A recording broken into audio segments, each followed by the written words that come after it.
প্রার্থী হিসাবে যোগ্য এবং সৎ তাকে ভোট দিলে সৎ এবং যোগ্য প্রার্থীকে ভোট দেওয়া হবে। এটা আপনার বিবেককে আপনি জিজ্ঞাসা করবেন। আপনি যদি সঠিকটা উদ্ধার করার চেষ্টা করেন, এরপর দেখলেন যে না, আপনি আসলে যেটাকে সঠিক মনে করছেন এটা সঠিক হয় নাই, লোকটা রাইট পারসন না, তাহলে আল্লাহর কাছে আপনার দায় না। কিন্তু আপনার চেষ্টা করতে হবে যে যে কয়জন আছে এর মধ্যে সবচেয়ে ভালো যোগ্য মানুষটাকে, সে জিতবে কি জিতবে না এটা আপনার দেখার বিষয়। কেউ জিতুক সেটা আপনি চাইতে পারেন, কিন্তু জিতানো আপনার দায়িত্ব না। আল্লাহর কাছে দায়িত্ব হলো আপনার কাছে মতামত চাওয়া হয়েছে, আপনি মত দেওয়ার সময় সবচেয়ে ভালো উপযুক্ত ব্যক্তির পক্ষে মত আপনি দিবেন, বাস এটা হলো আপনার কাজ।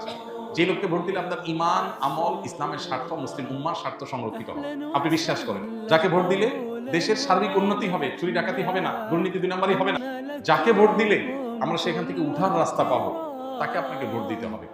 এক্ষেত্রে বায়াসনেসের ঊর্ধ্বে উঠা, এই ক্ষেত্রে আপনার গোষ্ঠীগত, বংশগত, পরিচয়গত, হ্যাঁ, এই সমস্ত বিষয়গুলোর ঊর্ধ্বে উঠা, সামান্য একটু স্বার্থের জন্য, একটু টাকা পয়সার লোভে আমরা আজকাল অনেক সময় ভোট দিয়ে দিই, সেটা যেন না হয়। আল্লাহর কাছে অনেক বড় একটা জবাবদিহিতার জায়গা।